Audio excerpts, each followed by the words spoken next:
So, good morning to all of you. Thank you very much for coming, and please, of course, take your seats. First of all, let me thank you at first, of course, of our hosting partners, so the the Port Authority of Trieste, as well of the Friuli Venezia Giulia region, to be, let's say, our host here in Trieste today. Let me just say that today, the topic of today is already well underlined into the title of this event, as far as some keywords that are basically the ones related to the digitalization, to the data sharing, to the interoperability, as well as to the concept of last mile, and concepts in terms of general terms of nodes of the network are basically the main guidelines, the main key words that we are going to use to focus during this event. So the fact that we are so many today, it's basically already underlined the fact that these are very interesting topics, very, let's say, on the edge topic that we have to follow and to further develop all together. And so today, just briefly, we will have a very brief short introduction with, of course, the institution and greetings from our hosting partners, as well as a sort of, let's say, technical presentation related to the what funds, as well as different kind of, let's say, interesting synergies can be organized on such topic of digitalization of the nodes, and then let's say a short roundtables in which we just wanted to somehow underline the key challenges that we have still to face and how we can face these challenges together with some of the main stakeholders that are supporting the development of digitalization. So really don't want to steal time to the, let's say, to the technical activities of this morning. Of course, I would like to start with the greetings from the institutional speech. So please, Ms. Amirante from the Friuli Venezia Giulia region. Prego, Assessore.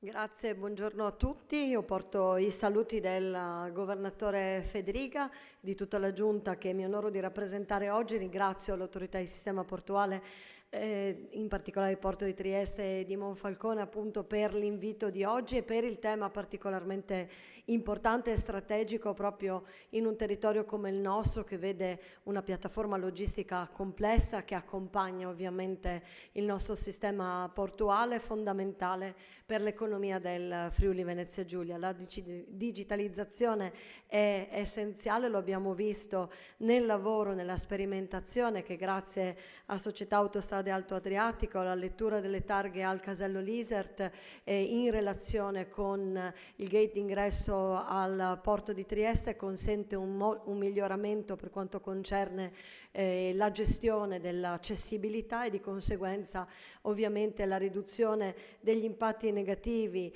sui tempi di attesa, ma questo è soltanto un passo tra quelli che si possono compiere grazie appunto all'utilizzo dei sistemi digitali e poi anche dei sistemi predittivi, dell'intelligenza artificiale che possono essere di grandissimo supporto in una piattaforma complessa come quella regionale, che vede la presenza appunto di un sistema di interporti che svolgono un ruolo di retroporto, svolgono un ruolo fondamentale, lo svolgeranno sempre di più a supporto di un sistema portuale complesso come quello appunto in cui ci troviamo. Quindi l'augurio è quello di un buon lavoro nella giornata di oggi e grazie ancora per averlo organizzato.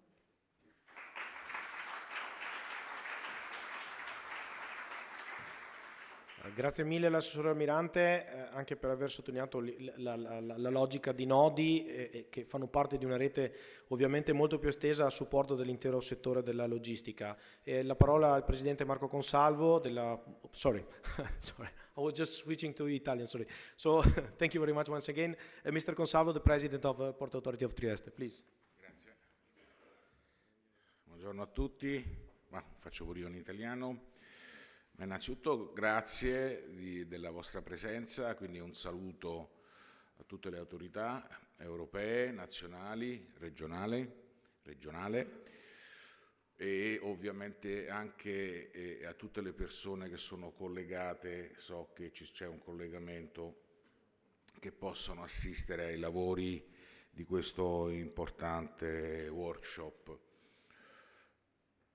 È evidente, come diceva l'assessore, la Cristina Amirante, l'importanza, e in questo workshop si entrerà in panel specifici sulla digitalizzazione del trasporto marittimo, con particolare focalizzazione all'ultimo miglio.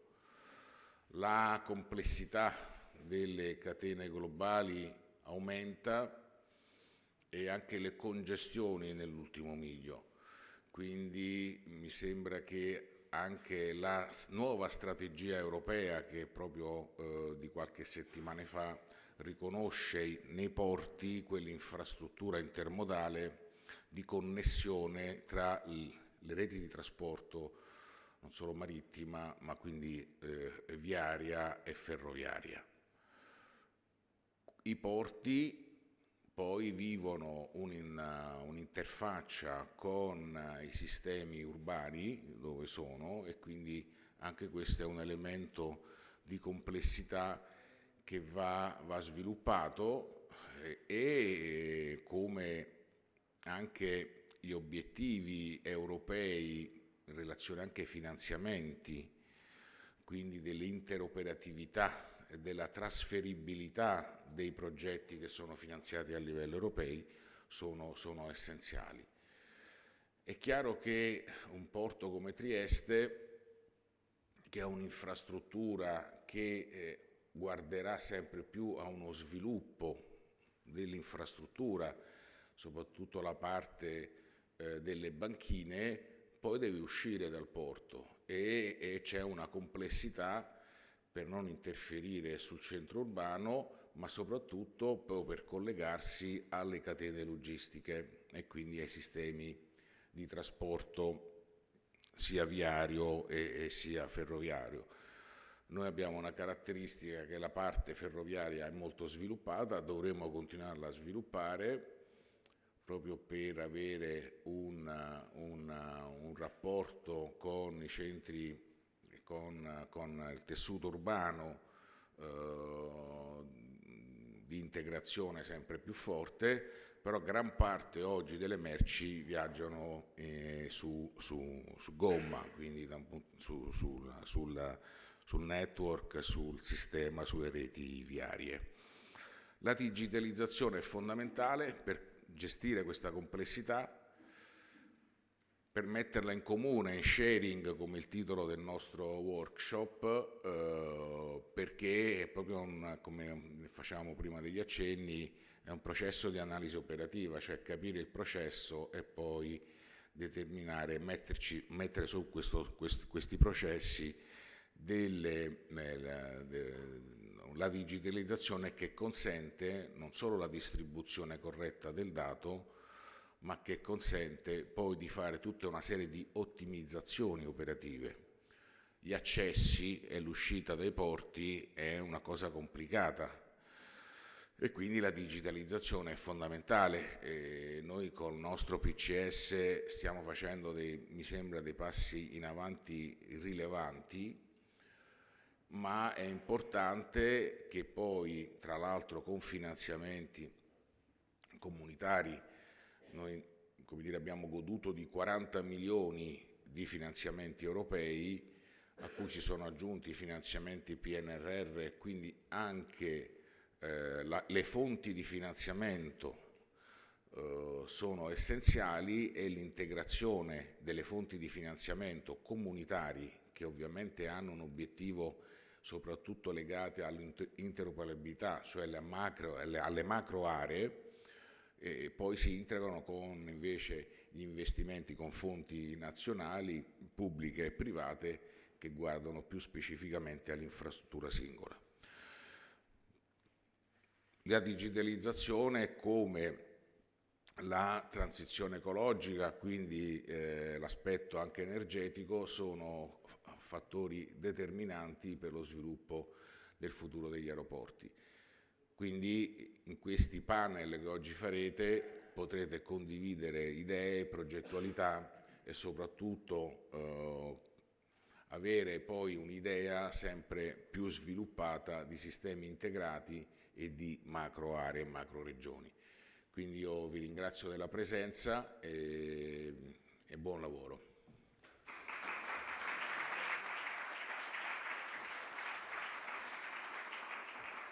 So thank you very much to Mr. Marco Consalvo, President of the Port Authority. You get some points that are very, let's say, important for today's work. The concept of the last mile, which is basically something that we are not so used to see this kind of titles into our events, because usually it is rail, let's say the usual let's say focus at the huge importance given, of course, at the European level. But of course, when we are coming to the last mile, then the last mile is usually one of the things that you have to really optimize, thanks to digital solution that can be really the turning point for this kind of let's say of problems or challenges, I would say.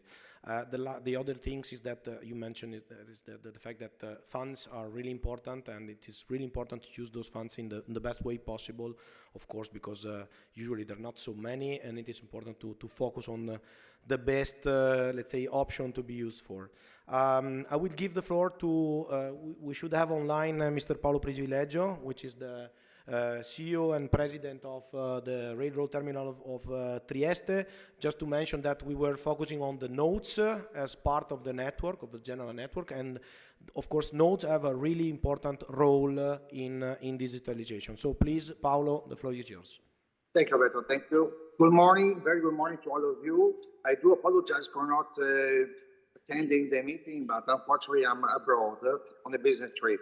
But I would like really to take this opportunity to thank all of you for the support given to finalize the project, which was honestly on our side from Interporto really close in the due time at the end of 2025, and now we have an additional part that will be close in next month probably.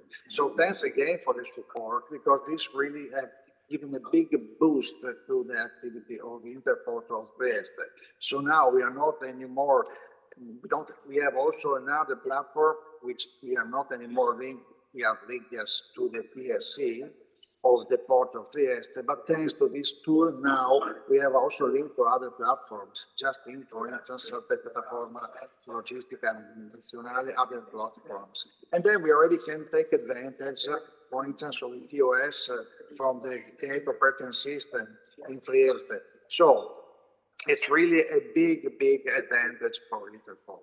This digitalization project really gives a boost to our activities. We can provide better services to our customers. We can fit to the new Italian and EU rules, which honestly is really something important.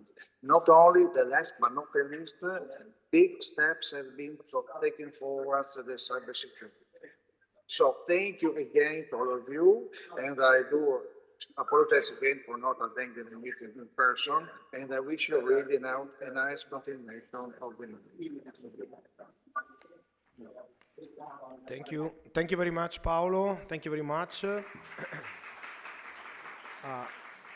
Just to introduce the following speech and the following greetings from Mrs. Jensen.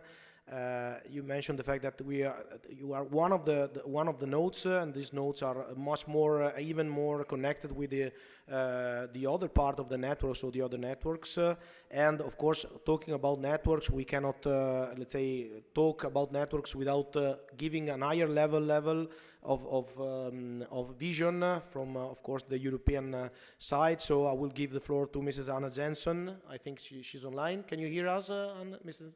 Okay. Always glad to see you. The floor is yours for the speech, please.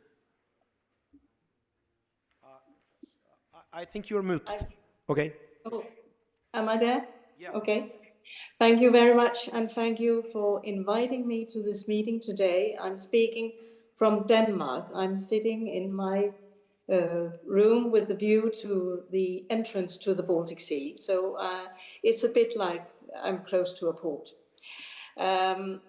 I must say the subject for today is of huge interest for me as a coordinator, that digitalization of the road last mile for ports and multimodal freight terminals is indeed a priority of the TEN-T policy, and thus for my work as a coordinator.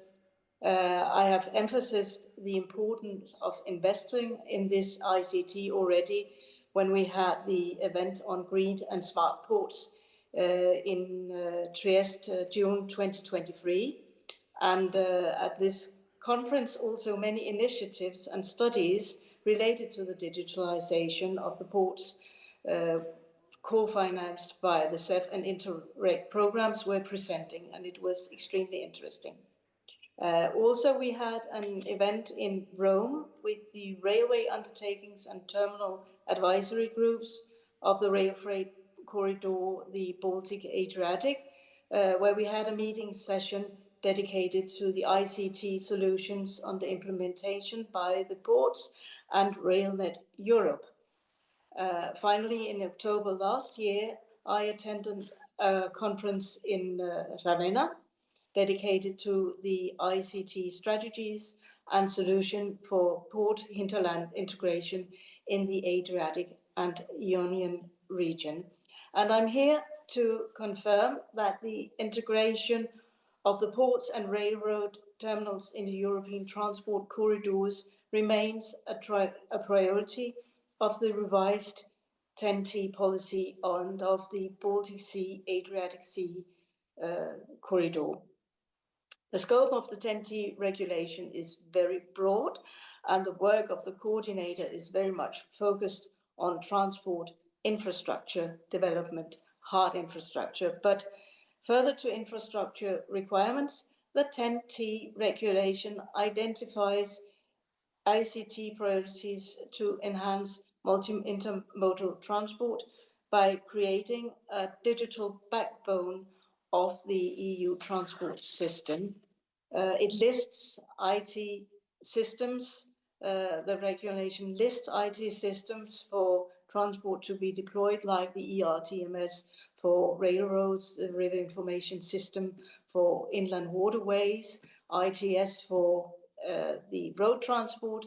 There are systems for maritime transport, for air transport, and for the multimodal transport, we got the EFTI. I would like to use this opportunity to name a few examples of firm requirements relating to ICT that is laid down in the revised TEN-T regulation. As regards the road transport, the TEN-T regulation set out, among others, that weigh-in-motion systems should be deployed every 300 kilometers on average.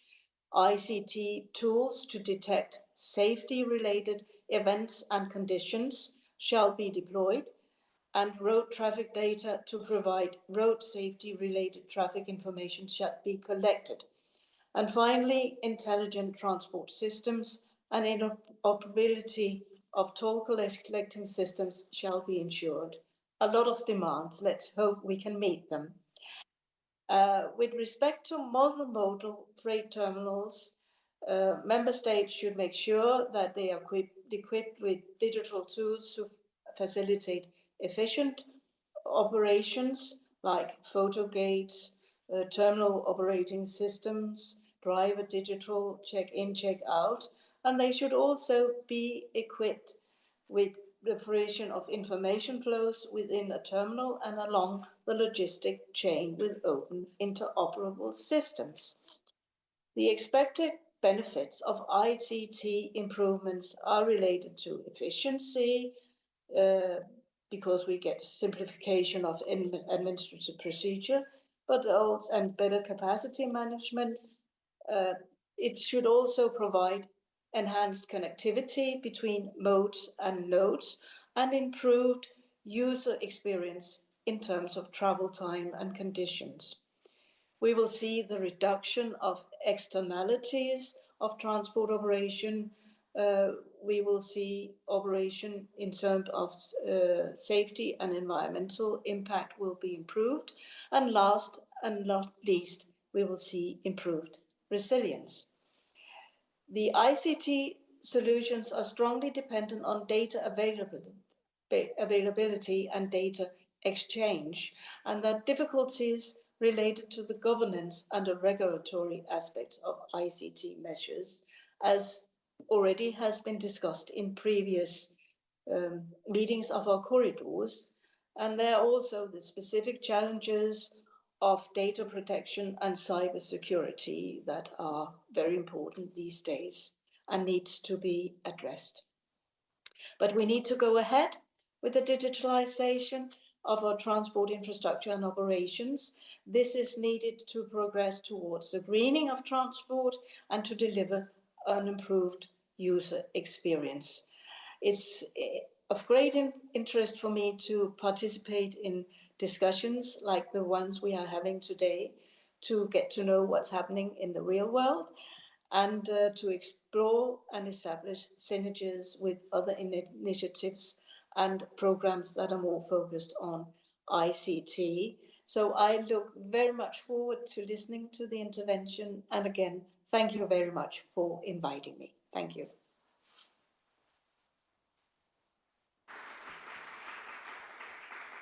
Well, thank you very much, Mr. Jensen. I need to say that Mr. Jensen is always traveling around, so the real world is something that she is used to see. So I don't think she has to learn a lot from abroad. But basically, she's always so much present. And need to say that one of the issues that was mentioning, so the fact that if you consider that the 10 trans-European networks are basically, we are used to say and to think about the fact that the trans-European networks are based on the transport, but basically there are three main efforts on this, and that are the transport, the energy, and the digitalization. So the part related to the communication digitalization, which is really important and integral part of this, let's say, synergetic set of transport networks.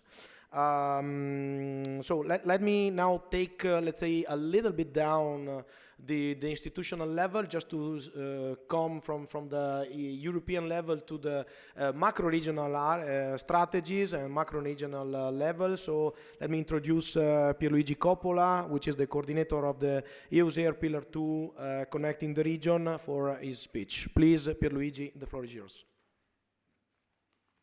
Good morning and thank you. Thank you for inviting me today. It's a pleasure for me being connected and apologize for not being present in Trieste.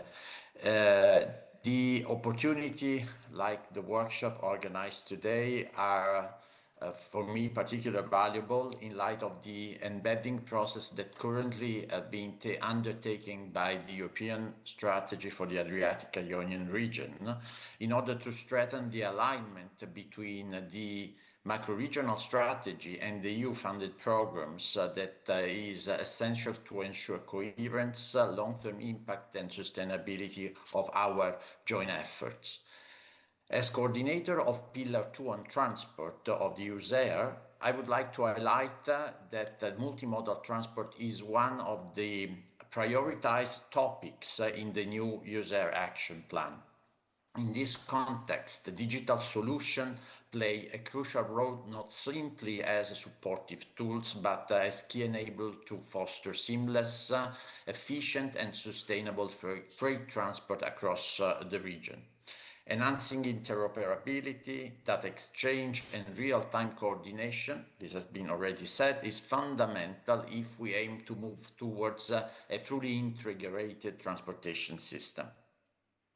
So in this respect, I would like to acknowledge the consistent and continuous contribution that we are receiving from the North Adriatic ports and logistics systems, and particularly from the port of Trieste.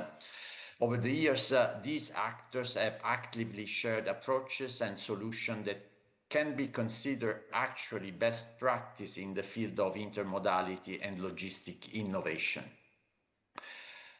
The Interreg projects like ACCESSMILE, ELODIE, MERIDIAN, MILEPORT, PRESPORT are initiatives that represent the example of how cooperation can generate practical solutions to frame inefficient last mile access to ports and multimodal terminals, to improve coordination among actors, and to integrate the port with the hinterlands, all operating at a different scale and different complementary levels, from the local last mile connections between port and terminals to the corridor level of the TEN-T. So in this respect, the contribution that are coming from the today workshop on the digitalization of road freight transport and the discussion that would follow in the round table with esteemed speakers and colleagues will provide an excellent opportunity to us to exchange operational experience and explore future perspectives. The contribution from the logistic operators, port authorities and infrastructure manager allow us within EUSAIR framework to ensure that planning is not only strategic or not only a strategy, but developed at strategy level, but is also realistic and implementable. Now, looking ahead, I would just conclude by highlighting some key issues that could be addressed in the discussion today and that are for us essentially in the development of the master plan of transport that we are developing within EUSAIR and that reflect the strategic importance that intermodal transport has within our work. First, the role of public investment in driving the digital transformation of transportation system in general, in particular in the nodes development. Second, the transition from real-time slot management to intelligent traffic control, and that is a clear example of how digital innovation can optimize port operation. And third, the importance of developing a shared digital language to connect railroad terminal and strengthen national logistics system. So thanks again for this occasion, for having organized this workshop. I really look forward to the discussion and to continuing our joint effort towards a smarter, more sustainable and better connected Adriatic-Ionian transport system. Thank you.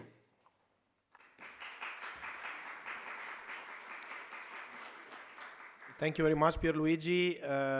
Let's complete the overview of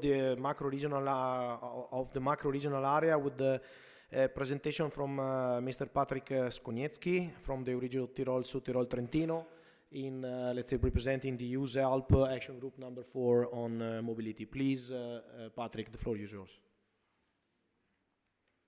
Yes, good morning from Innsbruck, Austria.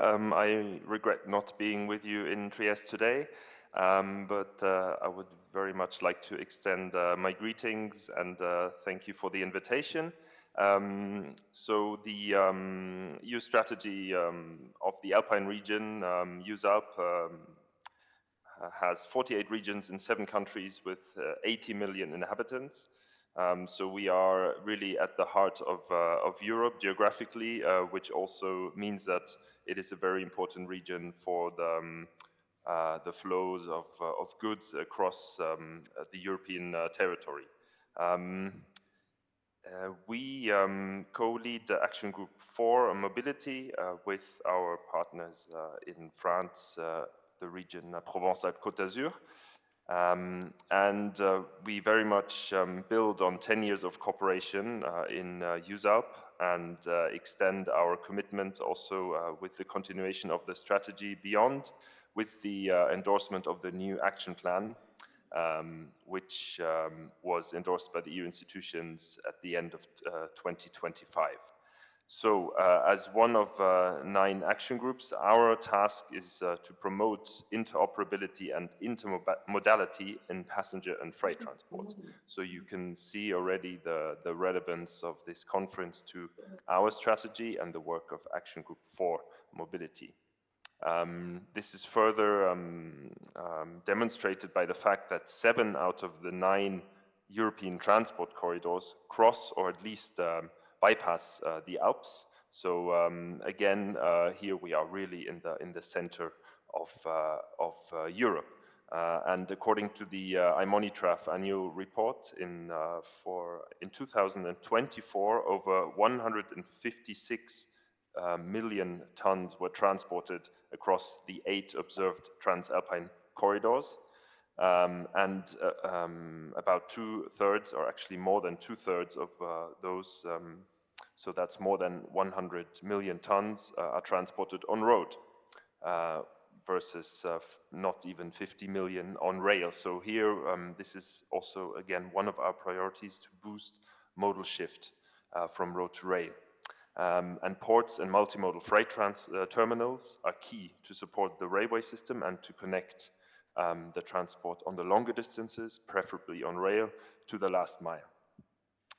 In times of facing yet another energy crisis, we also wanted to demonstrate last year with a study on energy efficiency that rail really has significant advantage. So looking at 2 transalpine corridors, Brenner and Ventimiglia, we demonstrated with a study that for every ton transported per kilometer, shifting to rail versus conventional Euro 6 diesel truck requires between 79 and 90% less energy. So we have huge potentials here also to become less energy dependent on other regions, and especially with the import of fossil fuels.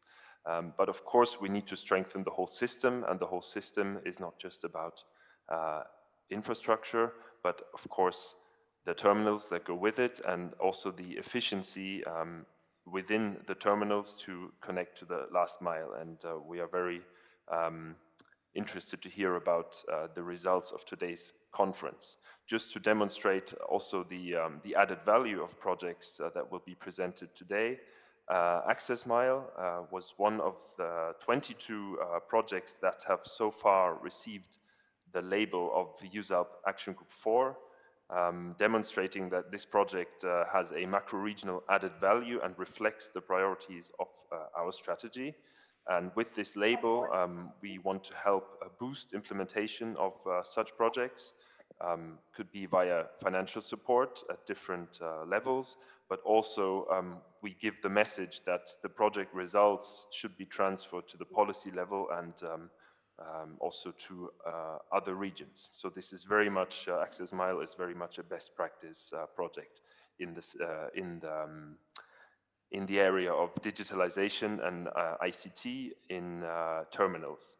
And for the cooperation of the next 3 years, we have a new work plan of Action Group 4, and here we also outline smart, clean logistics as one of the priorities. So we will build on what we can see also with Interreg projects and hope to support also the policy level with those results. And of course, also looking, coming back to the European transport coordinators, our priority is really to connect the regions to those corridors and making the TEN-T work. So I thank you once again for the invitation, and look forward to following the conference online.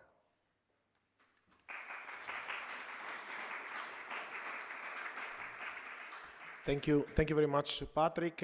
So we basically close this first round of institutional greetings. Let me say that we underlined several really keywords that are already basically on our title, but basically data is really important in terms of how you deal with it, how you manage it, how you share it, and so it's really important to get the feeling to have some really concrete results in terms of sustainability, of safety, of general results as a system and also as, I would say, efficiency in general terms. So talking about efficiency, I would like to ask Alberto Cozzi to come here, because I would like to ask Alberto, and maybe we can and learn from Alberto how it is possible to combine several European projects all together in one event like the one that we have today. So please, Alberto, the floor is yours. Thank you very much. Thank you, Andrea. Thank you also to all of you for being here. So today, I would like to start from a very simple point, which is, however, often overlooked. When we usually talk about and think about transport, freight transport, we think about long distance corridors, we think about major infrastructures, ports, railway, motorways. But in reality, most of the critical issues arise not on those major nodes, but in the few or many kilometers before arriving into ports or multimodal freight terminals. This is where delays may accumulate, hindering the overall efficiency of the supply chain. So the first question is, how last is the last mile? We hear about this last mile definition in several terms. We can define last mile the distance between the shipper and the main TEN-T nodes. This can be a few kilometers, but it could also be 200 kilometers, 300 kilometers, also from rural and peripheral areas. This distance cannot be covered by rail, it can only be covered by truck. And this is where the hidden bottleneck lies. This is where most of the inefficiency can arise. But last mile is not just about one single piece, it's about a complex system involving ports, inland terminals, motorways, port gates, logistic platforms that share a defined space and a defined time. So inefficiencies are not only related to physical constraints that we might think of, but also from the lack of coordination between all of these elements. And we can clearly see this when we think about truck waiting times. We usually lay the blame on missing infrastructure. But actually, truck waiting times can be or are actually caused by poor synchronization between arrivals, limited visibility on terminal capacity, and absence of shared information among operators. So as a result, trucks tend to concentrate in specific time slots, in specific places, created congestion that can be actually avoided. But since the last mile is not isolated, all these inefficiencies and delays have a cascading effect, because we're talking about a network, global supply chains from another part of the world to the heart of Europe and vice versa. And all of these inefficiencies reduce reliability, increase turnaround times, so increase costs for shippers, for operators, and also especially create uncertainty for both operators and terminal managers. And we know that in transport, especially freight transport, reliability and time is one of the key components. So over time, this undermines not only the competitiveness of the port or the inland terminal or the multimodal freight terminal, but also of the regions that are served by these terminals, be them central or also rural and peripheral. But clearly, this also has an environmental impact, because congestion at port gates or congestions in the last mile kilometers before arriving at the port or inland terminal creates the condition for vehicles to be idling, for stop-and-go traffic, which increases fuel consumption, but also increases CO2 emissions with a global effect, and also pollutant emissions at the local effect. And this is especially true and has an especial effect on urban and peri-urban areas around the places where the main TEN-T nodes are located. Especially peripheral regions and rural peripheral regions face a specific challenge because in those regions, accessibility is even more important than in central regions.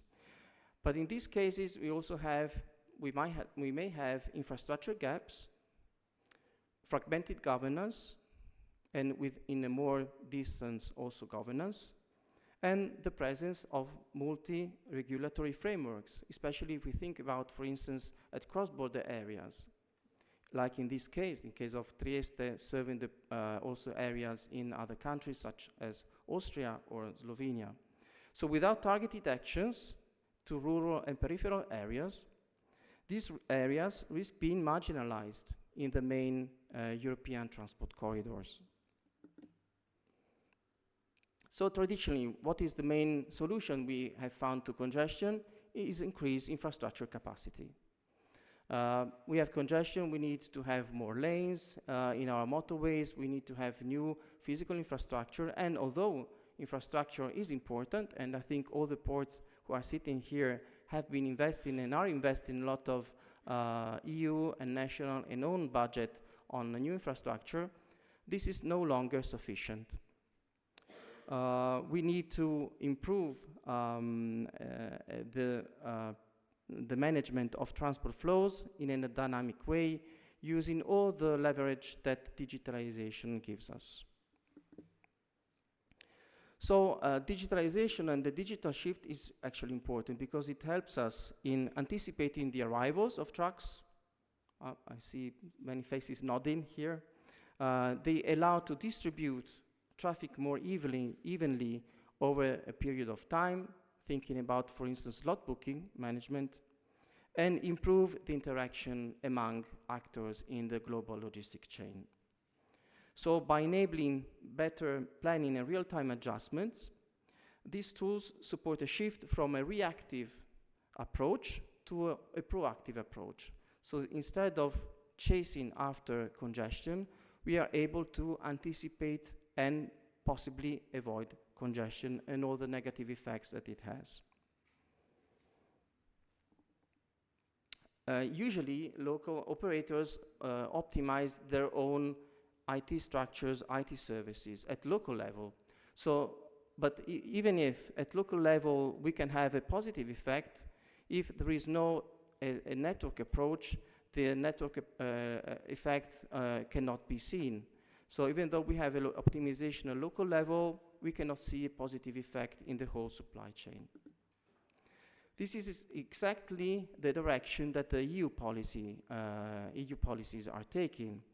There is a clear shift from the focus on only new infrastructure towards a broader approach that includes data, interoperability, and system-level coordination.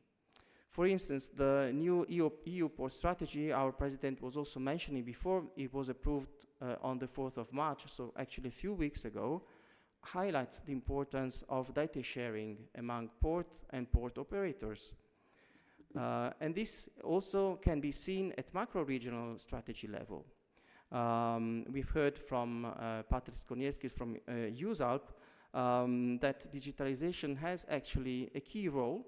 EUSALP is focusing on smart, clean logistics, but also on promoting new potential of innovative technologies and digitalization, which is seen as a potential for the whole EUSALP area. This is also true for the European macro region, for the Adriatic Union region, Mr. Coppola was saying before. I've just taken these official quotes from the official documents, so from the work plan of both macro regions. So the EUSAIR also aims to improve the effectiveness of port infrastructure through the interoperability of IT system. And I think that interoperability is really one of the key words we should leave this event with. Another key important piece of regulation is EFTI. EFTI regulation, through EFTI regulation, the EU is actually moving towards a standardized digital freight ecosystem.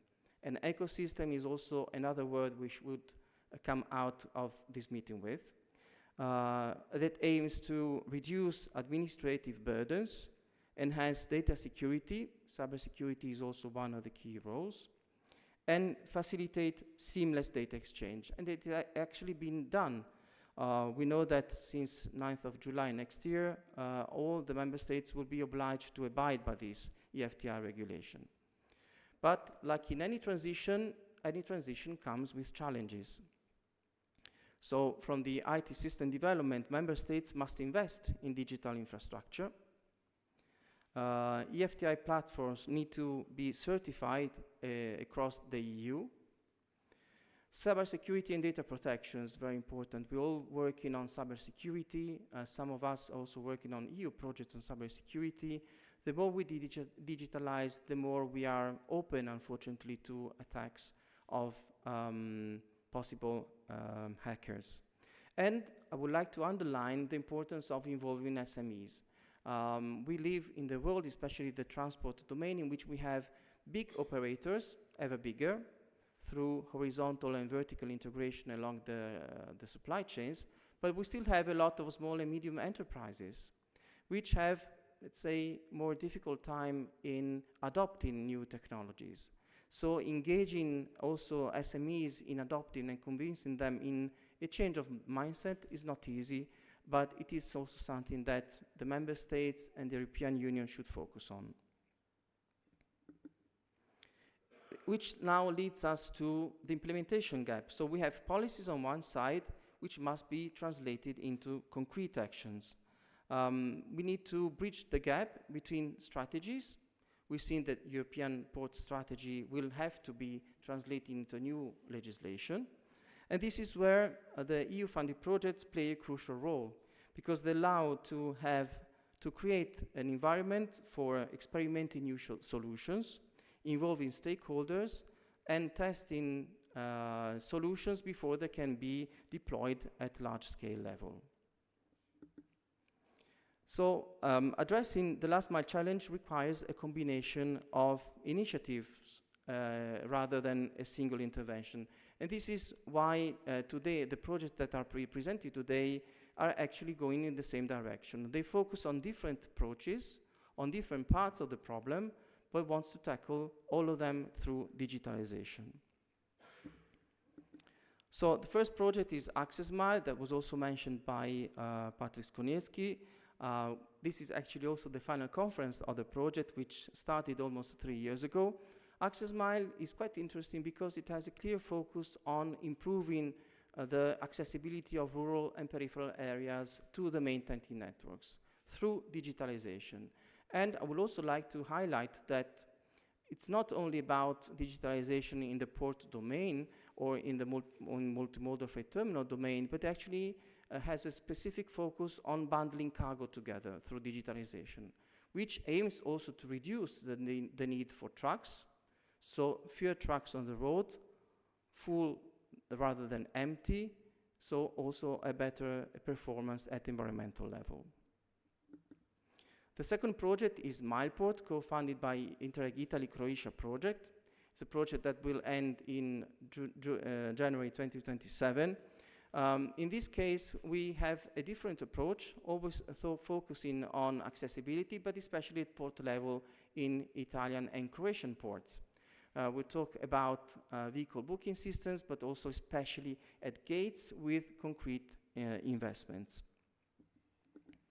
Another project is PRESPORT, always co-funded by Italy-Croatia. It's a strategic project. In this case, we have a clear approach towards the twin transition. We have a project having two main legs, one digitalization, which comes with decarbonization. The two are seen and are done in parallel and together, focusing also on digitalization in several domains, but also focusing on decarbonizations, because the one without the other cannot work. And then MERIDIAN. MERIDIAN works at corridor level, at pan-European level. It is a project funded by the CEF program with a huge partnership. Some of the partners are here, including the coordinator, and adopts a broader perspective, putting together motorway concessionaires, but also ports and inland terminal and multimodal freight terminals, Why? Because trucks on the main motorways do not magically, let's say, appear, but they usually come or go to and from multimodal freight terminals and ports. So putting together in the same project all the stakeholders in the supply chain from the road perspective was the approach chosen, and the successful approach chosen by Meridian. And then finally, ELODIE. ELODIE is a project co-funded by the Italian Recovery and Resilience Facility. Interporto of Trieste is, in this case, the main beneficiary for the use case of Trieste. We will hear later a specific speech by Mr. Arnese on this project, and has translated the digitalization potential into very concrete results at local level. In Trieste, they have deployed a gate operating system integrated with a terminal operating system, and also an integration layer with the other components at national level. As you can see also from these projects, if you compare, we were talking earlier about infrastructure, big infrastructure. A new quay or new railway undertakings, new motorways may cost tens or hundreds of millions of euros. These projects are much more limited in size. We see ELODIE only 1 million. We could see ACCESSMILE 2-point-something million euros, MILEPORT more or less, PRESPORT a little bit more. But with little money, with digitization, you can actually create and change things very deeply. So taken together, these projects are cannot only be seen as individual projects, but a continuum. There is a clear trajectory in all these projects.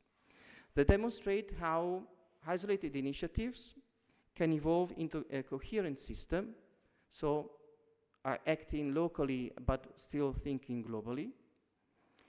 And the added value is that aligning different funding opportunities can generate an impact that is significantly higher than only thinking at local level. And actually, the main lesson from European funds point of view is that Interreg, CEF, other European funding programs such as the Recovery and Resilience Facility, they are not alternatives. They are actually complementary one to each other, and this is how they should be seen, and this is how we have seen them. Thank you.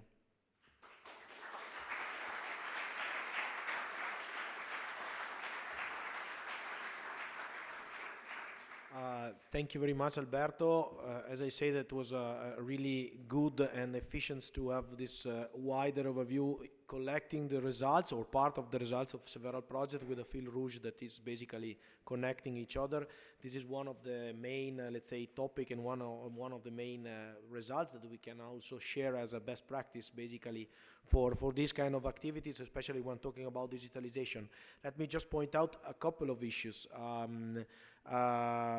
You know very well, but a lot of us knows very well that when we are called to, let's say, make an application form, one of the issues is always, we are always requested to identify some disruptive issues, some disruptive initiatives that can really change or make the big change in the respective different topics. And often, according to the last experience that we have, the digitalization is one of these, let's say, booster of changes, and for this reason, really important to be taken into account.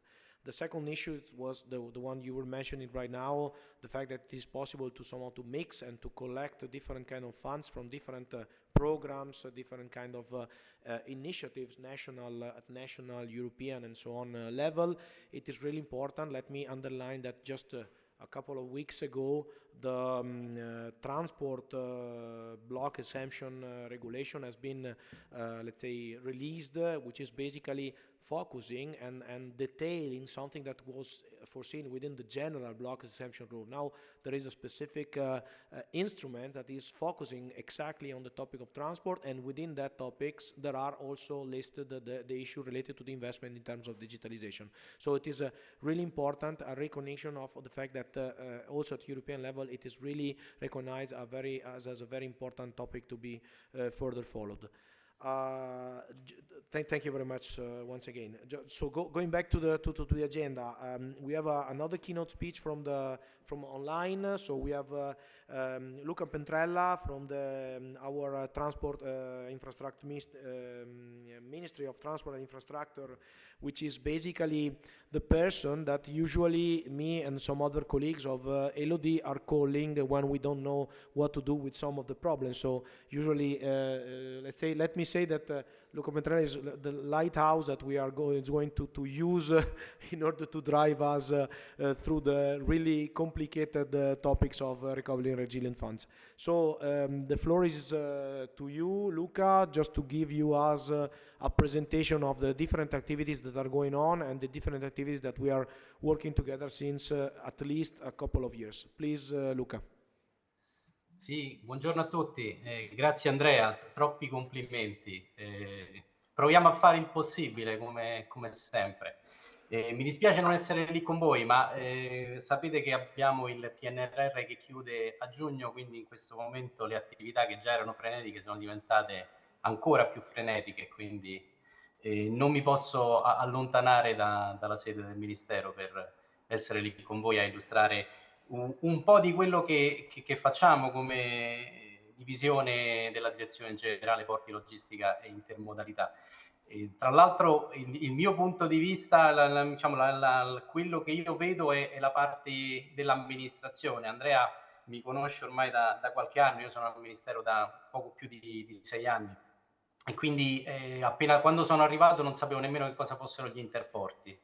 Quindi la mia visione da darvi non è tanto nel merito delle attività, che sicuramente siete molto più bravi di me, quanto quello che l'amministrazione sta facendo sulla parte logistica. Mi corre anche l'obbligo, prima di iniziare, di darvi un disclaimer, nel senso che semmai dal mio discorso usciranno delle opinioni, ovviamente sono le mie personali, non rappresentano in alcun modo né il Ministero né la direzione generale a cui appartengo. Vi provo a condividere delle slide che ho preparato per cercare di... poi Andrea mi fai sapere se riusciamo a trasmetterle.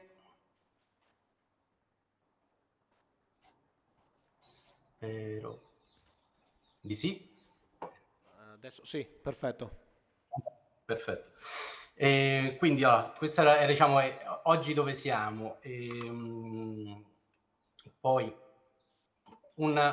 come sempre una introduzione su chi è che vi sta parlando e l'amministrazione che cosa fa in generale. Quindi come vedete abbiamo lo scopo principale uno degli scopi principali di questa divisione è quello di occuparsi della gestione della catena logistica. Noi abbiamo questo progetto della PLN finanziato con i fondi del PNRR, la misura in particolare è quella che leggete, la M3C2 investimento 2.1.1, il cosiddetto login center, che ha come scopo quello di portare avanti questa piattaforma che ha un percorso, lo vedremo poco più avanti, che è nato diversi anni fa e che è stato rinvigorito con i fondi del PNRR. Lo scopo è quello intanto di interconnettere i nodi. Siamo partiti dalle autorità del sistema portuale, stiamo lavorando adesso, continuiamo a lavorare con il DSE e abbiamo inserito anche gli interporti, quindi contiamo a giugno 26 di portare la rete dei nodi principali all'interno della piattaforma per dimostrare alla Commissione che siamo riusciti a instaurare questa interoperabilità fra tutti i nodi della rete. Ci occupiamo ovviamente di tutto quello che è un po' la regolamentazione che investe il settore. È stato citato prima il regolamento EFTI. Il regolamento EFTI fa parte della piattaforma logistica nazionale, in particolare una parte della piattaforma è dedicata a creare quello che il regolamento prevede come gate nazionale, con molta fantasia l'abbiamo chiamato EFTI Italy, e ovviamente questo si porta di conseguenza a tutta una serie di confronti che abbiamo a livello europeo anche sul trasporto combinato. Abbiamo un po' un mito da mettere a terra, che è questo piano nazionale di trasporti e della logistica. Sono diversi anni che ci stiamo lavorando e non è ancora stato concretizzato. E poi di recente è stata approvata la legge sugli interporti nel 2025 che insomma dal 1990 a oggi chiude un po' un percorso che è stato fatto su questo particolare tipo di nodo che avete riconosciuto a livello italiano e a livello europeo vengono semplicemente chiamati terminali intermodali, insomma per noi sono qualcosa di un pochino più importante. Dall'altra parte abbiamo una serie di incentivi che riguardano l'intermodalità e che servono a cercare di spostare quanto più possibile il traffico dalla gomma su altre modalità di trasporto che siano più ecologiche, quindi il Sea Modal Shift attualmente in corso, prima qualcuno lo conosceva forse come Mare Bonus e ancora prima come Eco Bonus, e il Ferro Bonus che continua da diversi anni, che è la transizione dalla strada al ferro, e l'ho citato prima, insomma, cercare di sviluppare i nodi dove avviene questa shift modale, quindi fra interporti e terminali intermodali, e in generale cercare di dare sostegno a quello che è il trasferimento a una modalità di trasporto sostenibile. La parte finale è diciamo, chiude la misura che noi abbiamo in gestione, questo investimento 2.1 ha una terza linea di investimento che è stata denominata Login Business, attualmente in corso, con una dotazione consistente, parliamo di 157 milioni di euro, in cui è richiesto a tutti gli operatori della catena logistica di implementare e innalzare le proprie capacità digitali, e quindi dopo aver messo, diciamo, con le prime due linee di investimento, la 1 e la 2, in piedi i nodi, la terza linea cerca di portare sì che gli operatori che debbano poi utilizzare questi nodi siano altrettanto anche loro preparati a subire questa digitalizzazione. Questo è, diciamo, il focus sulla piattaforma logistica nazionale, e anche per darvi l'idea dell'impatto che ha avuto su di noi il PNRR. La piattaforma logistica nazionale nasce nel 2004 e poi ha avuto una chiusura un po' roccambolesca nel 2021, e in questi anni aveva totalizzato un investimento complessivo di 45 milioni di euro. Come vedete sotto, i fondi del PNRR per la piattaforma logistica nazionale equivalgono praticamente quello che è stato dato a suo tempo, ma con un intervento di tempistiche super ristrette, parliamo di 3 anni. Quindi è stato ed è e continuerà poi ad esserlo un settore su cui bisognerà intervenire, importante e con una certa difficoltà date le tempistiche. La cosa che, diciamo, la piattaforma logistica nazionale si porta appresso, oltre, diciamo, all'essere lei un elemento di connessione fra i nodi, è instaurare un dialogo che è nato appunto con il PNRR, con tutti gli attori della catena logistica, per definire e cercare di dare possibilità a questi di parlare fra di loro. Quindi prima ancora che il progetto partisse si è passato diverso tempo a sentire tutte le esigenze di tutti gli operatori e a cercare di farle confluire per quanto possibile, ma quelle che ancora non sono arrivate arriveranno, nel senso che non abbiamo dimenticato le indicazioni che abbiamo ricevuto. Solo che il progetto è sempre partito da un'idea molto concreta, cercare di fare il possibile nell'immediato e poi arricchirlo sempre di più.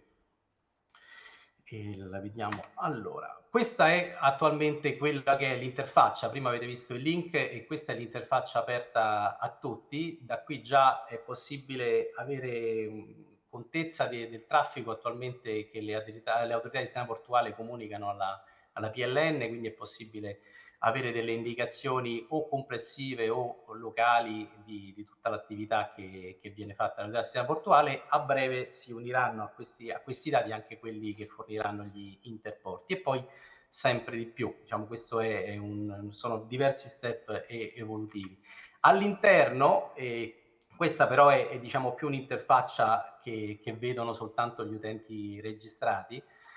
Ovviamente è possibile identificare un'anagrafica dei nodi, quindi ogni autorità di sistema portuale, ogni interporto è classificato, ha una serie di indicazioni, vedete aree, varchi e quant'altro, quindi più diciamo vera e propria anagrafe del nodo.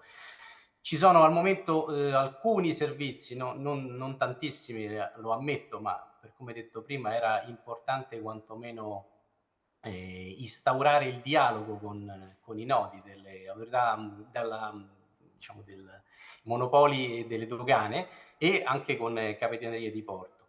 La parte statistica è appunto il vero motore che c'è dietro la PLN, che raccoglie al momento i dati delle autorità di sistema portuale e sul quale stiamo incominciando a lavorare per fare quello che poi è lo scopo della direzione, cioè avere un minimo di progettualità, cioè alzare lo sguardo dall'attività quotidiana di gestione e avere un minimo di programma per il futuro. C'è anche un menu che è dedicato alla nostra direzione generale, quindi sul quale è possibile avere dei report che poi vengono forniti all'esterno. Il progetto su cui stiamo lavorando in questo momento è denominato Titolo Unico di Accesso ai Porti, perché una delle richieste che c'era stata posta dall'autotrasporto è che al momento per ogni porto a cui devono fare accesso devono presentare rispettivamente tutta la documentazione per ogni porto singolarmente.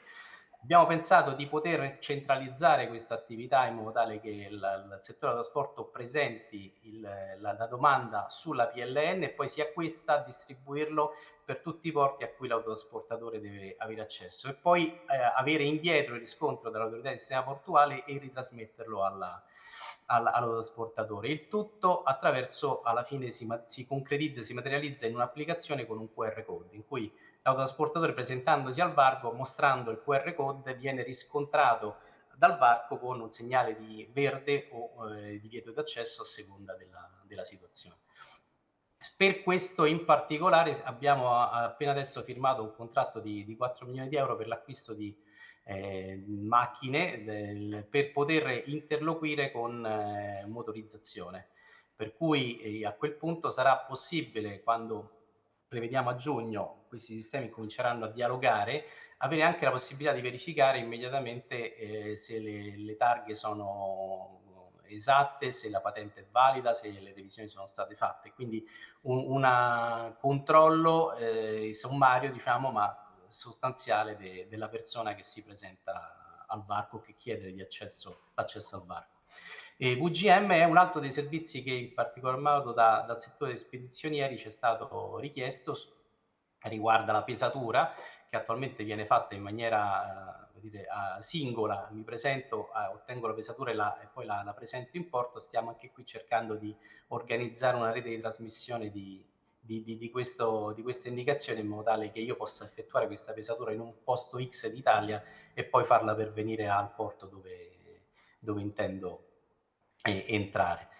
Questo è, diciamo, l'ultimo è il messaggio principale, che oltre a quello che fa, la cosa principale è di aver finalmente cominciato a mettere attorno a un tavolo con delle idee concrete tutti gli attori della catena logistica.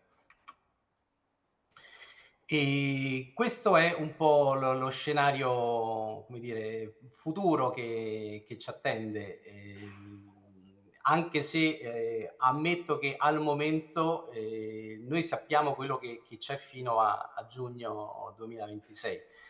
Dopo abbiamo un po' di nuvole grigie all'orizzonte, quindi ancora non è dato sapere esattamente il futuro di questo progetto. Sono convinto che non verrà assolutamente abbandonato, però al momento non ho nessun riscontro in tal senso. L'altra cosa è stata citata anche da un intervento che mi ha preceduto, che mettere in rete tutti questi nodi, tutte queste informazioni, ovviamente aumenta esponenzialmente i rischi e questo è uno dei motivi per cui tutti questi progetti della PLN e anche delle ADSP che hanno aderito alla migrazione sul polo strategico nazionale sono stati messi in sicurezza su questo sistema. Quindi, proprio perché ovviamente dopo aver fatto tanto quindi il pericolo che possa essere compromesso si è innalzato e le ricadute poi di una rete compromessa sono pesanti. E questo è il messaggio finale, che siamo sempre appresso giustamente a creare le infrastrutture, a aumentare la capacità delle ferroviarie, autostradali, eccetera, ma diciamo, conoscendo il territorio italiano, la vera cosa importante è efficientare il trasporto, e quindi per efficientare il trasporto occorre conoscerlo, e per conoscerlo occorrono i dati di questo trasporto. Grazie.